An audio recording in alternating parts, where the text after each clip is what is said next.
பிள்ளைங்க இந்த தோலை மென்று சாப்பிட்ணும் மென்று தூப்பணுன்றது இல்லை. இந்த விதையை வச்சு தான் அவங்க முருங்கைக்காயின்னு கண்டுபிடிப்பாங்க. இது பாருங்கள், பார்க்கவே எவ்வளோ நல்லா இருக்கும். ஒரு காய் வந்து பொரியல் செஞ்ச மாதிரியும் தொக்கு செஞ்ச மாதிரியும் இருக்கும் உங்களுக்கு.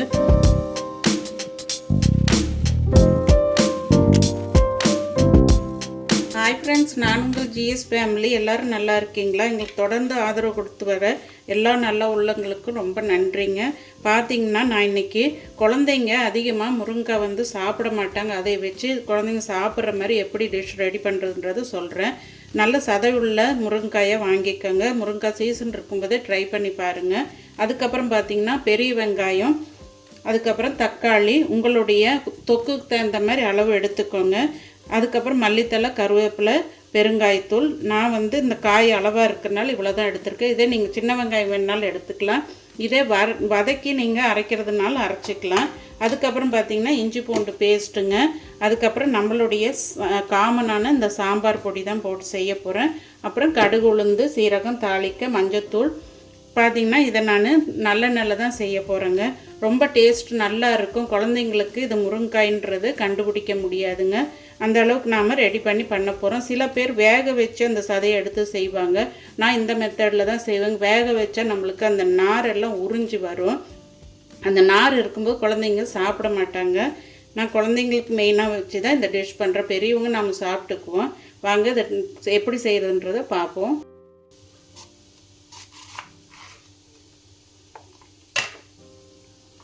இந்த விதைகள் வந்து இருந்தால் தான் அவங்க கண்டுபிடிப்பாங்க நம்மளுக்கு வந்து இது முருங்கைக்காய்ன்னு சொல்லி. இந்த மாதிரி வச்சுட்டு இப்படி எடுத்துக்கோங்க.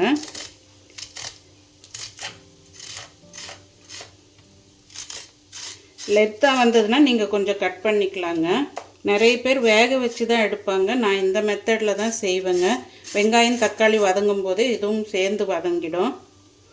இந்த மாதிரி எல்லாத்தையுமே நாம் எடுத்துக்கலாங்க. நீங்கள் என்ன மெத்தடில் எடுப்பீங்கன்றதை சொல்லுங்கள். நான் இந்த மெத்தடில் தான் எடுப்பேங்க. பாருங்கள், இந்த அளவுக்கு இப்படி எடுத்துக்கிட்டிங்கன்னா உங்களுக்கு சீக்கிரமாகவும் வெந்துருங்க. இந்த மாதிரி எல்லாத்தையுமே எடுத்துக்கலாம். பாருங்கள், கம்ப்ளீட்டாக சீவி எடுத்தாச்சு. இது ரொம்ப கஷ்டம்லாம் இல்லைங்க. நல்லா ஈஸியாக எடுத்துடலாம். இது உங்களுக்கு வேக வைக்கிறது இந்த அளவுக்கு பீஸாக வராதுங்க. கொலன்னு ஆகிடும். இது நல்லா வெந்துருங்க. இது நிறைய மெத்தடில் இந்த சதையை வச்சு செய்யலாங்க. சாப்பீஸ் டைப்பில் பட்டை, சோம்பு, கிராம்புலாம் போட்டு செய்யலாம். நான் இன்றைக்கி தொக்கு மாதிரி தான் செய்ய போகிறேங்க. பாருங்கள், எல்லாமே எடுத்தாச்சு. உங்களுக்கு எவ்வளோ க்ளீனாக எடுத்தாச்சு பாருங்கள். இப்போ நாம் டிஷ்ஷு செஞ்சுக்கலாங்க. பாருங்கள், கடாய் ஹீட் ஆகிடுச்சு. நாம் ஆயில் விட்டுக்கலாம். இதிலே பருப்பு போட்டும் பருப்பு போட்டு செய்யலாம். வேக வச்ச பருப்பு போட்டு நிறைய மெத்தடில் இந்த சதை பகுதியை எடுத்து செய்யலாங்க. இப்போ ஆயில் ஹீட் ஆகிடுச்சு. கடுகு போட்டுக்கலாம். சோம்பு கொஞ்சம் விருப்பப்பட்டால் நீங்கள் போட்டுக்கோங்க. டேஸ்ட்டு நல்லா இருக்கும். மற்ற ஐட்டமில் பட்டை, கிராம்பு, ஏலக்காய் தவிர சோம்பு கொஞ்சம் சேர்த்துக்கலாம் நீங்கள். கருவேப்பிலை,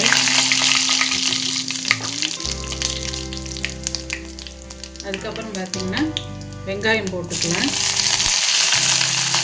நீங்கள் இதை அரைச்சும் சேர்த்துக்கலாங்க. பாதி அரைச்சியும் பாதி வதக்கிறதுக்கும் வச்சுக்கலாம். நல்லா இருக்கும். இன்னும் கொஞ்சம் நம்மளுக்கு தொக்கு மாதிரி நிறைய கிடைக்குங்க. பெருங்காயத்தூள் ஒரு சிட்டிகை போட்டுக்கோங்க.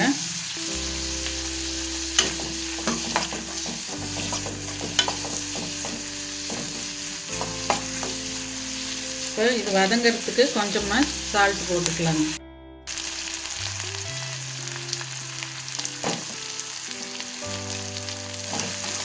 இப்போ இது தனித்தனியாக வதங்கணும்னு அவசியம் இல்லைங்க. இப்போ நாம் முருங்கை அந்த சதையும் சேர்த்து தான் வதக்க போகிறோம். அதனால் எல்லாத்தையுமே போட்டுக்கலாம். அடுத்தது தக்காளி போட்டுக்கலாங்க.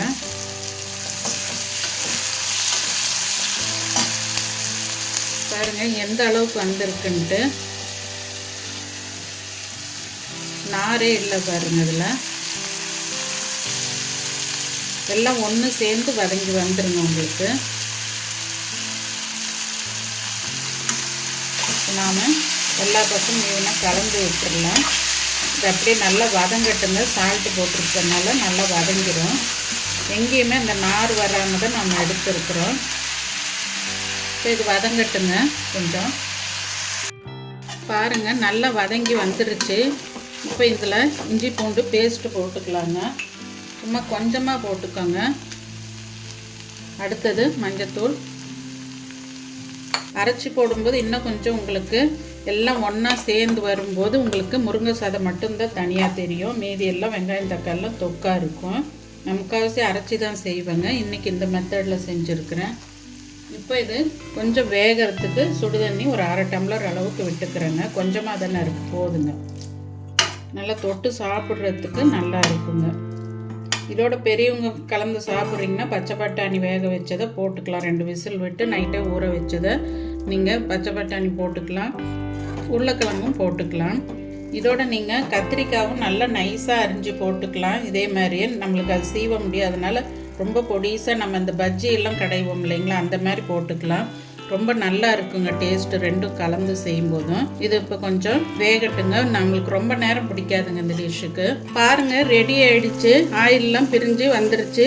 இந்த ஸ்டேஜில் எடுத்துக்கலாம். இது தொட்டுக்கிறதுக்கு தான் நான் ரசம் வச்சுருக்கிறேன். அதுக்கு தொட்டுக்கிறதுக்கு தான் இது செஞ்சுருக்கிறேன்.